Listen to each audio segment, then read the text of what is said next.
Thank you. My name is Łukasz, and I will be taking you on a journey towards cloud-native Scala today. So fast forward about me. I'm a daily Apache Spark abuser. That means I'm using it in all the wrong ways you can use it. I also like to think about myself as a functional programmer. So I like monads, and I'm also Kubernetes aficionado, and therefore I like cloud and cloud-native applications. So why am I talking about cloud-native applications being a data engineer? Because having my personal Kubernetes was always my dream, and then I found a project which was called HobbyCube, which allows you to create your own Kubernetes, small Kubernetes cluster with free worker nodes, and I'm using Hessner Cloud to do it because I don't want to pay huge bills for my cloud infrastructure. So for like €9, I have 3 machines, and they have only 2 gigabytes of memory. And therefore, I had to get creative and find ways to actually run a lot of stuff that I wanted to run on it without getting out of memory exceptions. So therefore, I had to go native image all the things.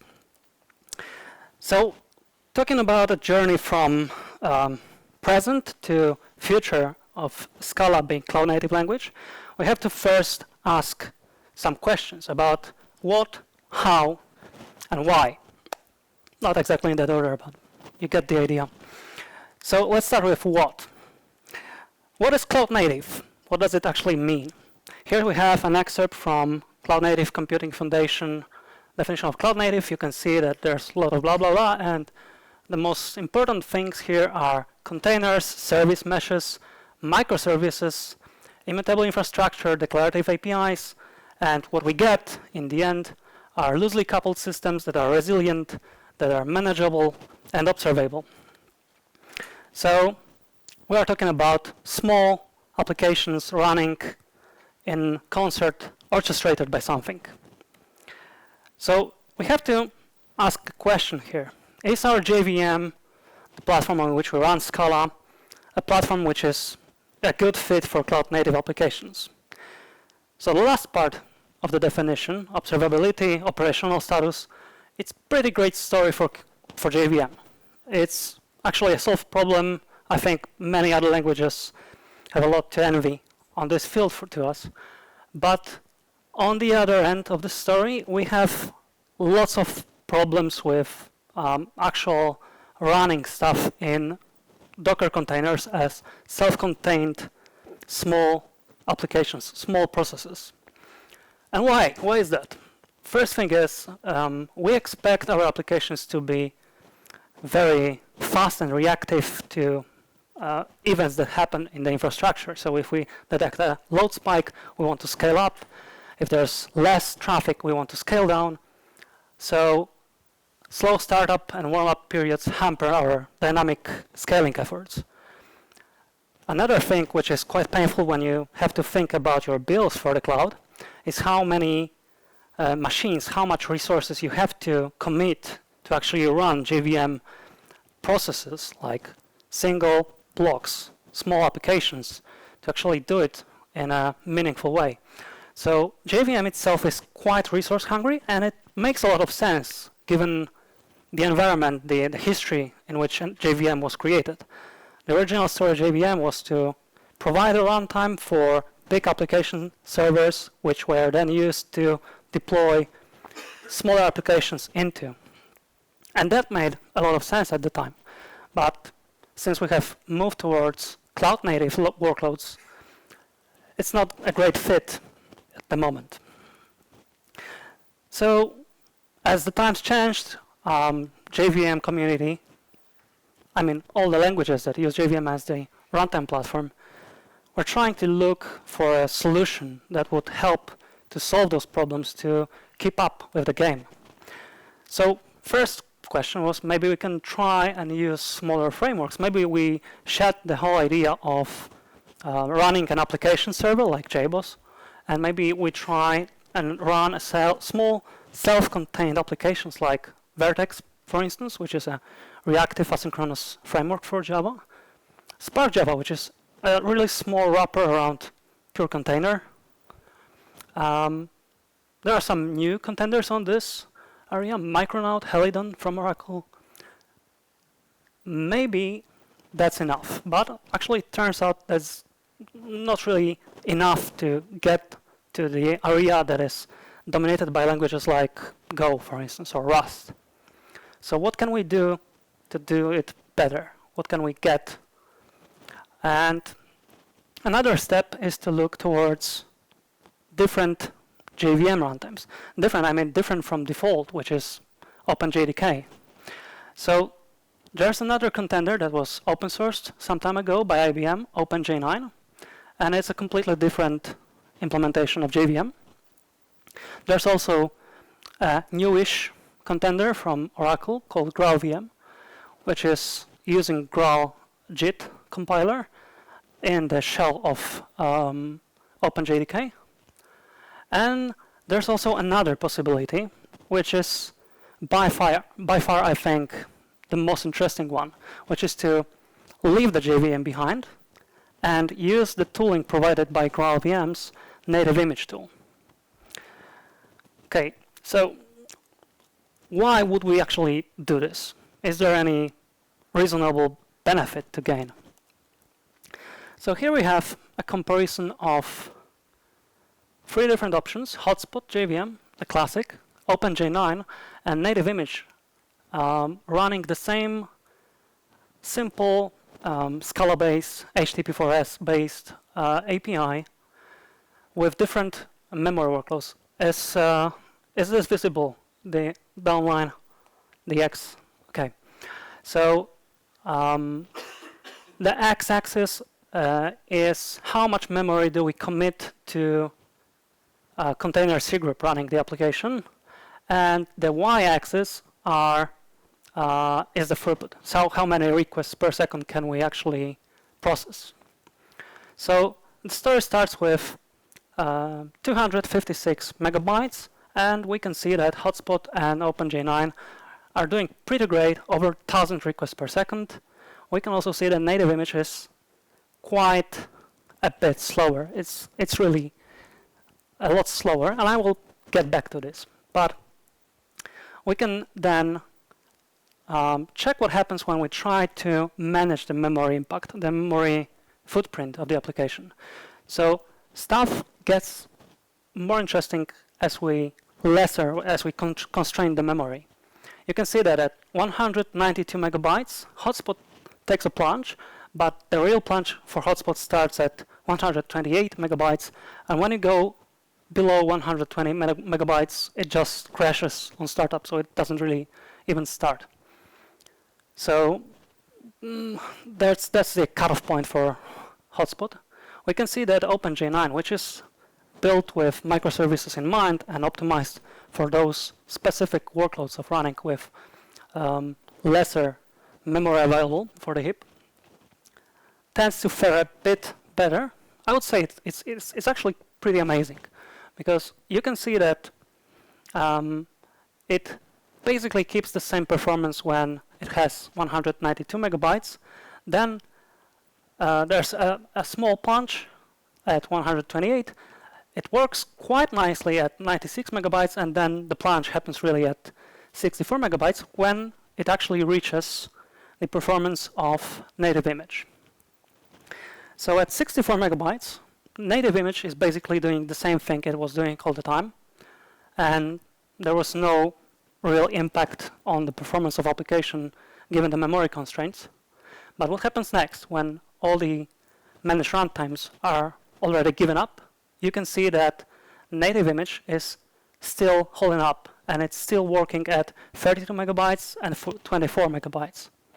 So we are currently in time period in which we can see JVM, Java-based applications, Scala-based applications. This one is a Scala, purely functional Scala-based application, which is running in a stable way at 24 megabytes of memory. So memory footprint is one thing. We also need to look at how our application reacts to running in such constrained box when it comes to actual reactivity and speed when it starts and how it works because scaling up, right? So here I have startup times, and as you can see, Hotspot is doing okay-ish, but then at 128 megabytes, very small, very self-constrained, self-contained application needs 5 seconds to actually start doing anything. And the story is way better for OpenJ9. You can see that the impact on startup time is almost negligible. It's there, but it's actually okay. But again, you can see that cutoff point is 64 megabytes. And there on the bottom, the yellow line, which is actually near 0, that's native image, which is a native application. So the startup time for this application is circa 2 to 3 milliseconds. And it's up. It's working. So given this data, you can see that it might be actually worth pursuing, having a native image application, especially if we're on tight budget and we want to cut down the costs of infrastructure. So how to do this? To answer this question, we have to actually understand a bit how native image works, how it does it, that it makes compiled native applications out of Scala programs. So I have like a year and a half, almost a year and a half, experience trying to configure various projects running on JVM and to compile them down to native applications. And I have to say that configuration of even a single project is quite a tedious task, and it requires understanding of various problems that various languages have with native image compilation process. There are many different, say, problems and tricks and hacks that you have to know and memorize to actually be able to solve the problems that you see, which are quite often hard to read, I would say, hard to understand sometimes. I believe the previous speaker was explaining some of those problems here. So there are things that you can actually solve. You can understand what was the problem and make it go away and actually compile your application down to native. There are some things that cannot be compiled, that they just won't work. There are some problems that you cannot solve. So the good news is, since some of those problems can be understood and can be solved, we can automate them away. And I want you to meet a new tool on our scene, SBT Native Image, which is dedicated solely to this thing. I mean, the point is to automate as much as we can in process of building native images. Okay, so to understand how we do this and what problems we have to solve, we have to first get a glimpse of what it does, how it does, what it does. So first thing we have to understand is that native image compiles our application with a closed world assumption. What does it mean? It means that when we are running our applications on JVM, we have the capability of JVM to load classes dynamically. We can just create a new class loader, load new classes to this class loader, use them, throw the class loader away. That's something that just won't fly in a native application. You have to know all the code that you are going to use beforehand, before actually running it. So the whole capability of JVM to dynamically load code goes through the window. We cannot do that. We have to have our class path completely resolved at the build time. When we build our image, everything has to be in one place. We have to have all the classes. And then when we have fully resolved class path, we can execute a points to analysis, and it starts with our main method. What does it mean? What is points to analysis? So this is actually quite simple. If you think about it, this is a main method. Can everyone see this? This is actually the main method of Scala Steward project, which is quite known in the Scala community. The purpose of this project is to create pull requests to open source projects that bump versions of dependencies, and then hopefully CI catches this and you can have free pull requests. So what it does, it's a purely functional application. It imports free classes from cat's effect library. It then imports one of the internal classes, and there's our main object which extends IOApp and also has some other types that are part of the run signature. So we can list all the types that are referenced in this piece of code. That's our starting point. So that's how we start the whole analysis. And you can see on the right free classes from cat's effect, context, and from predef you have list and java-lang string. So what native image does then is that it goes to those types, it finds them on the class path, and loads them. And does the same thing for every single type that is found in this way. So this is why all of them have to be available on your class path when building the native image. We will see in a moment what happens when we miss some of them.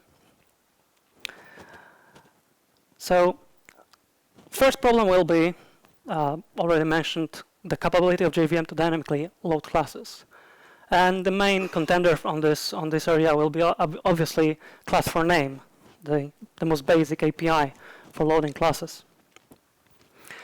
So in this case, we can see that in our analysis we see that dbconfig symbol is obviously visible, list is visible, DAO is visible, but we know as programmers that org PostgreSQL driver has to be on the class path, but it's not a symbol, it's a string. So what can we do now? It's a part of a moving program. It's not a static symbol. And happily, GraalVM team was able to solve some of those cases. So in case of class for name with a static string, this actually proves to be just found. It just finds that this class has to be loaded, includes it in the image. But this can look in a bit different way. We can see that we have changed the static string to a field of a dbconfig class, which probably comes from some configuration framework, which loaded configuration from a file. So it's completely out of scope of the program. It's coming from the outside. And in this case, we can't know anything about the class when we're doing static analysis of the code. So what can we do with this?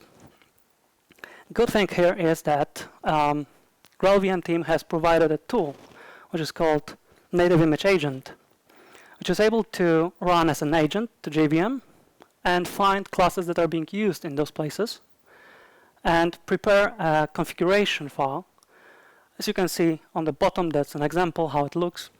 That's a constructor, by the way, of the driver. And therefore we can provide information about classes that are being used and loaded by reflection from the outside as an additional part of configuration.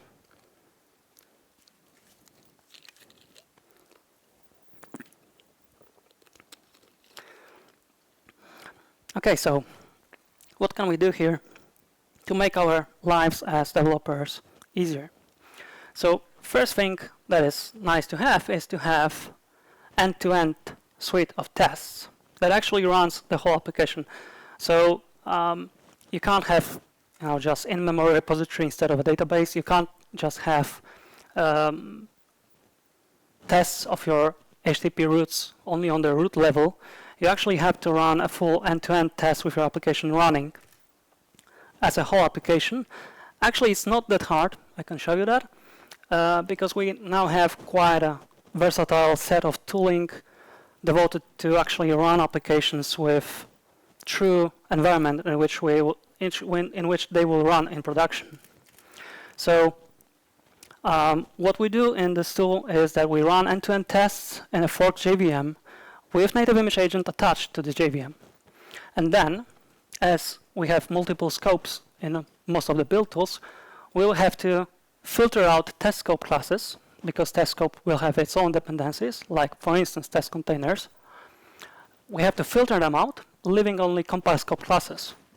And those compile scope classes will be classes that were actually required by your application during runtime. So the only downside here is that you have to provide set of end-to-end tests, and the best way to actually implement them would be to have end-to-end tests that have quite a good coverage. So you want to cover as much of your branches in your code as possible, just to find all the possible reflection-based classes. Okay, so having fully resolved class path is also quite a complex task due to how our build tools work. In this case, we have a project which has 3 dependencies, baz, bar, and foo. And also foo, in this case, depends on zap. But in the process of building foo, it was decided that it will be a provided scope. So it won't be actually direct dependency that has to be pulled to actually use this code. It means that we have to provide it. And if we happen to have such a dependency, that means that our build tool will probably assume that we will provide this class to the class path when we actually run it with a JVM. But what happens when we try to run such a resulting fetcher with native image? Native images cannot be fooled by this, and it will complain. You will get an unresolved element exception because classes from zap that are referenced by foo won't be there. They won't be on the class path. So you have to either just add the zap project explicitly to your dependency list, or there's another solution. I will talk about it just in a minute. Forgot to mention one thing. It doesn't matter that your code never uses this code coming from zap, because native image is doing analysis of all possible routes of code that execution can take without discerning whether they will or will not be executed. So we have to be thorough in this regard. So we have one solution: either provide zap or do something else. And the thing that can be done here is to provide a substitution. Substitution is a mechanism that native image has that allows you to patch, I would say, it's a hot patch the bytecode of classes in a way that would provide a sane way to compile them.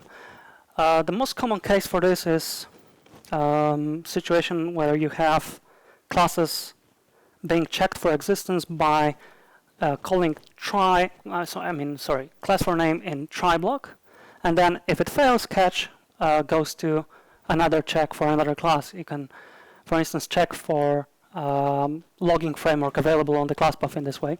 That's what Netty does, and that's the most common problem described by GraalVM team.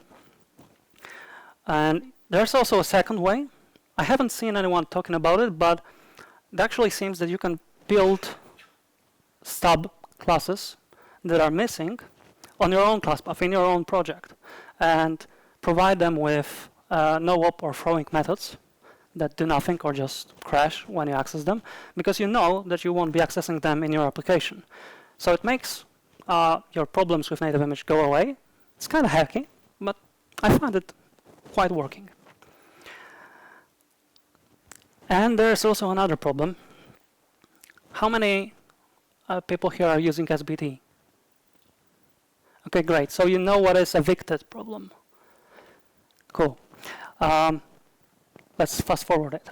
So eviction happens when you have multiple dependencies depending on the same transitive dependency, but on different versions. And SBT has settings that allow you to decide what to do in this case, which version to take. But the default actually allows you to just have binary incompatible classes on your class path. And in this case, eviction chooses 101 of boo instead of 010.1. And what it looks in the code, we can see that our whoop whoop method is expecting boo to have unfold bool method. But this method was renamed to unfold in 1.01 version, so it won't be there. And that actually means that you get unresolved element exception 2 in this case. And sadly, we cannot do anything about this. There is no way we can solve this problem. You just have to verify that your packages, that your dependencies are binary compatible by probably resolving all the eviction problems. So another class of problems with native image is class initialization.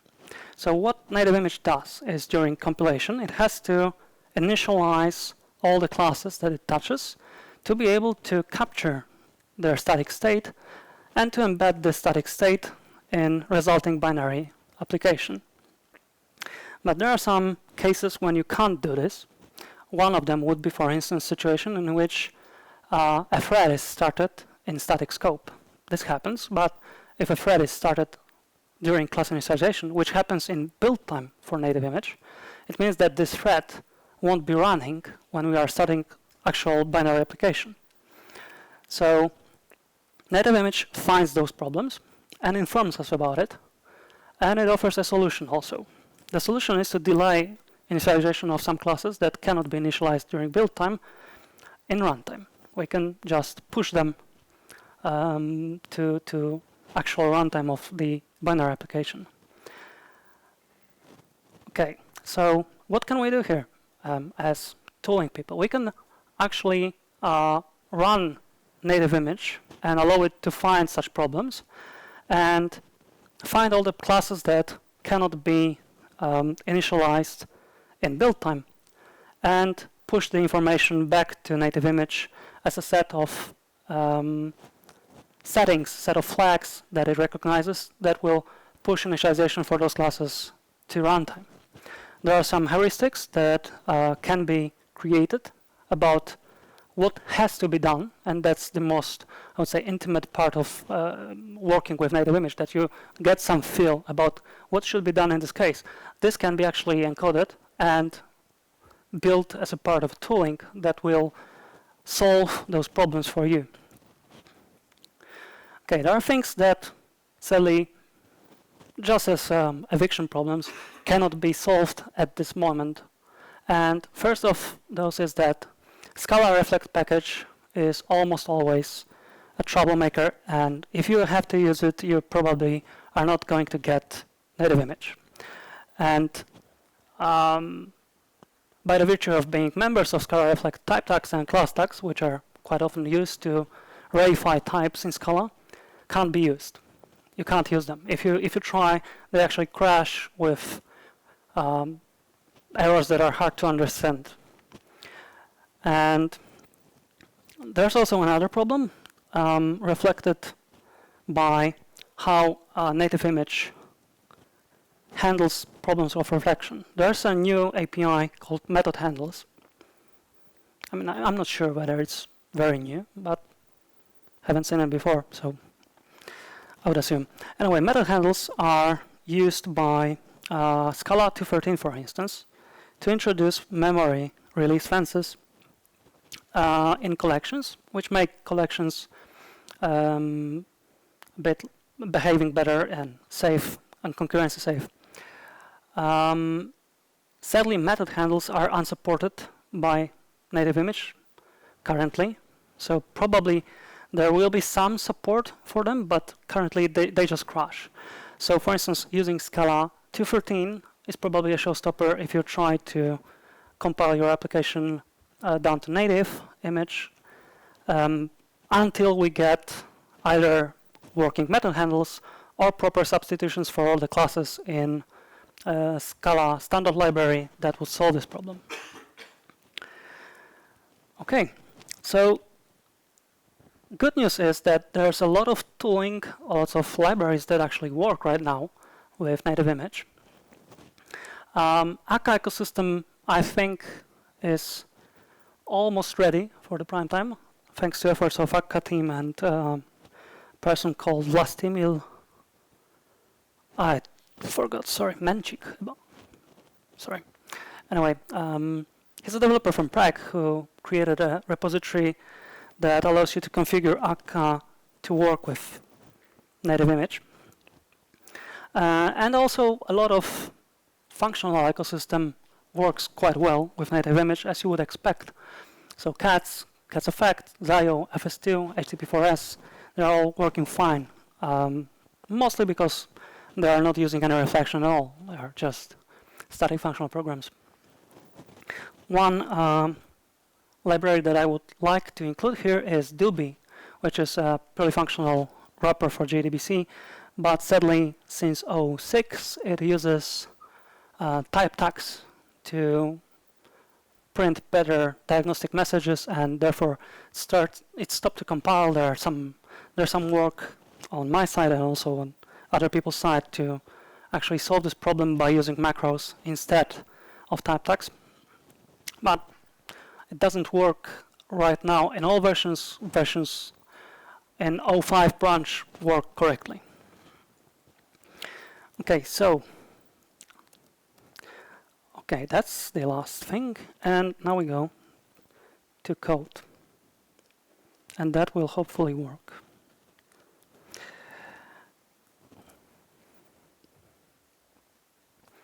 Okay.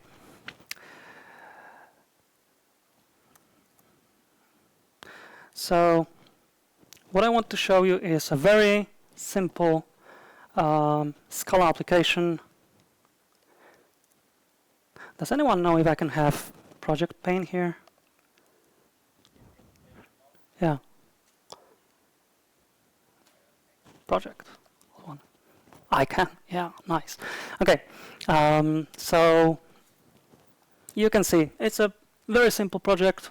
Uses lots of libraries, but that's what you get when you're using functional libraries, small libraries, a lot of them, with incompatible versions.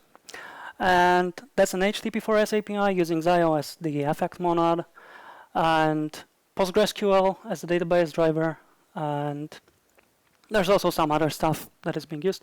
One mention that is worth being mentioned is that we have SVM, which is the actual runtime, you could say, runtime of the native image. That's the substrate VM. So the thing that looks like JVM, but it's not. Okay, and you can see there's no special hackage here. The plugins SBT mentions the plugin that I'm talking about, SBT native image.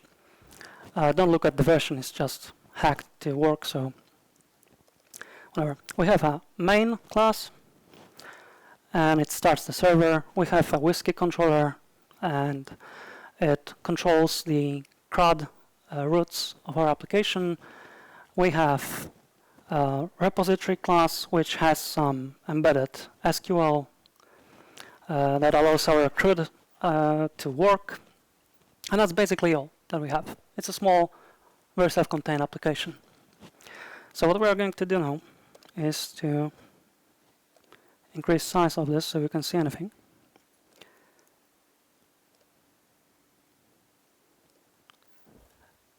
No.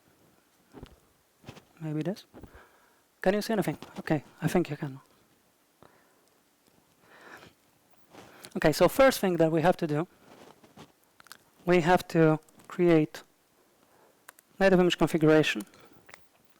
That's the task that allows you to run your tests with the GraalVM native image agent, and it will build your configuration of reflection. Sadly, we still have reflection usage with purely functional Scala because of our reliance on Java ecosystem. But as you can see, we can do something with it, and we have our configuration. And next thing we can do, and this will take a while, is to actually, this does the same thing, sorry, it just has to be sure that it has the configuration.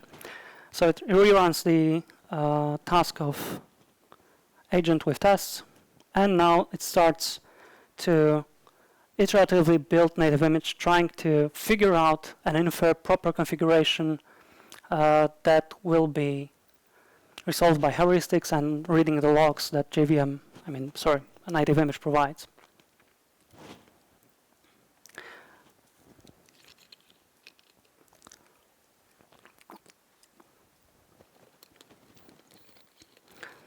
Now, one thing that we should take into consideration is that native image and GraalVM are still quite young products. So I find native image a bit unstable at times. I'm not using build server, which comes with native image, because it gets corrupted after, I don't know, 5 or 4 runs, and then starts throwing different errors which have no actual sense when thinking about your project which is being compiled. So it just gets corrupted in some way. I don't know, probably class loaders, but that's a guess.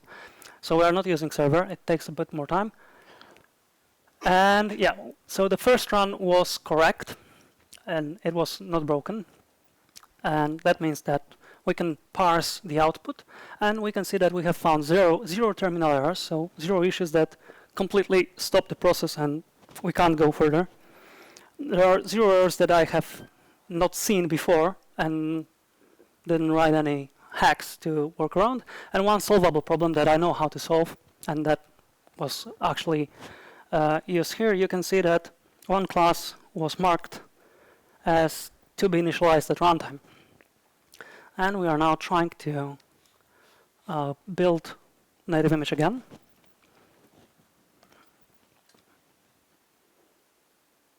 And again, it will take a bit of time, especially if it works.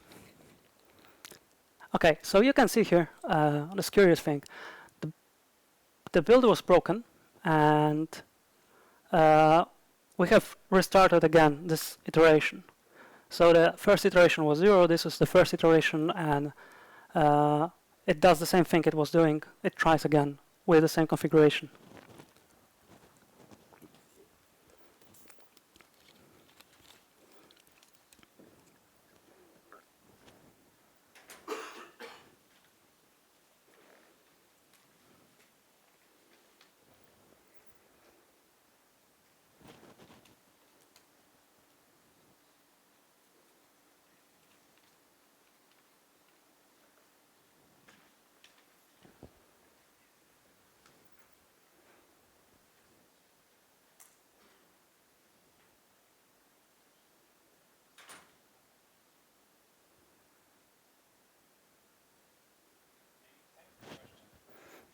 You can shoot.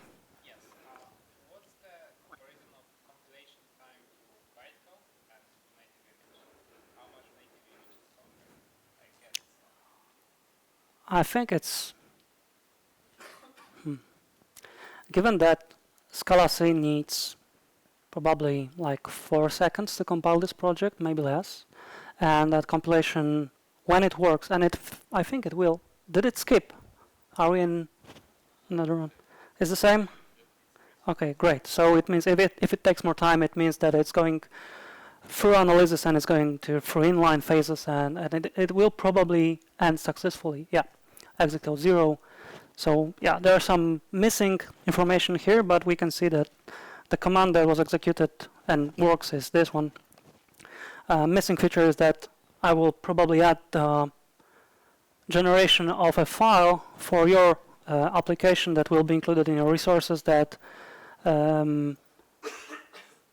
then doesn't need you to run this plugin. And if you have this file in your fat jar, native image just takes it along with the reflection configuration, which is also a part of the fat jar, and then it resolves everything together and compiles down with proper set of flags already.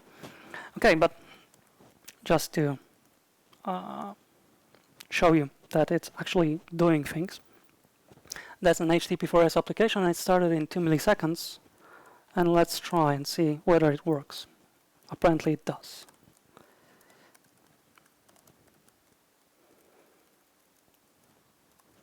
Who here likes Dalwhinnie?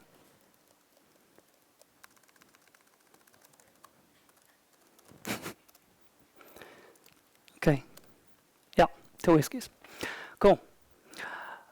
Questions?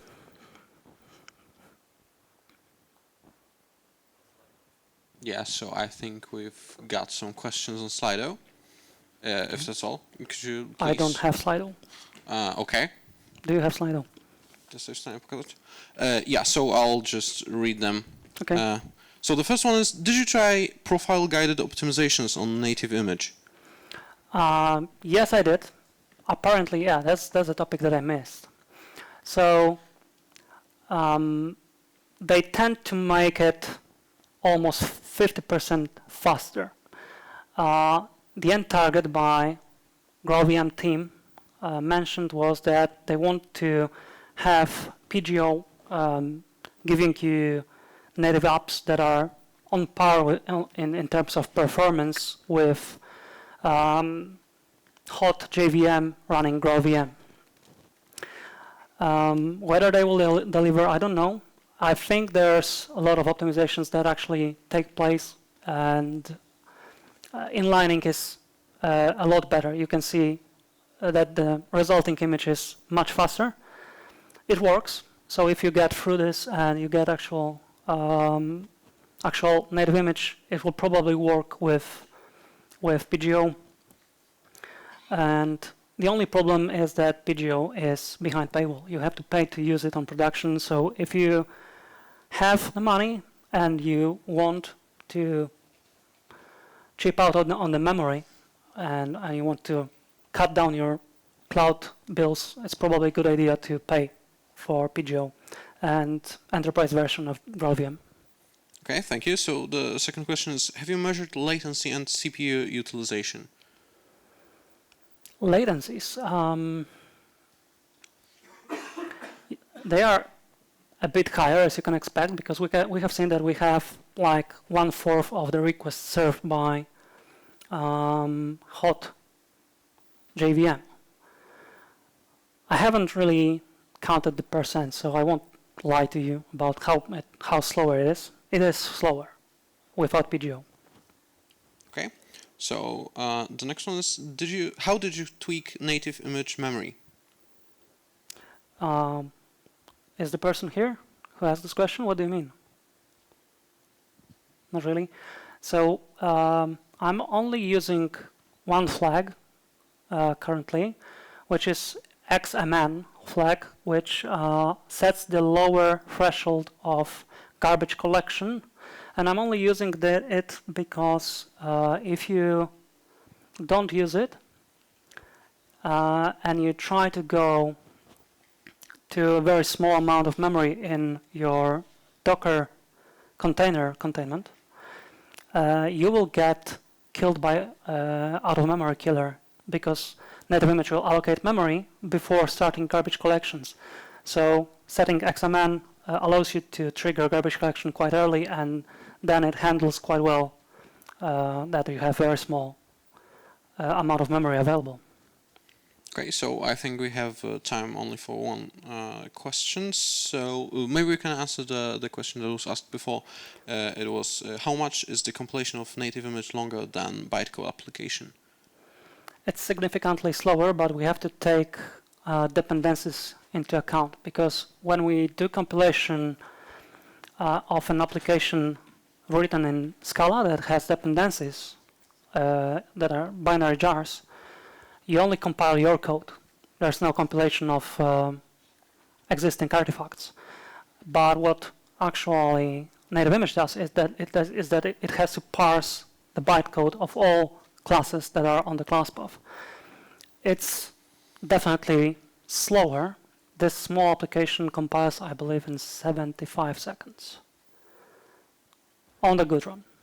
It's significantly faster if you use the build server, but as right now it's not reliable. I wouldn't really try it. You can try and hack around it, but the thing that I have presented you, the algorithm that finds broken runs, won't really help you, because you get very weird memory errors and you can't really help them anyway, because you just get random crashes of that method was missing. It's there, it's in the bytecode, but JVM is corrupted and it doesn't see things that are in the class path. Okay, so thank you very much. Ladies you. and gentlemen, please give another round of applause for our speaker.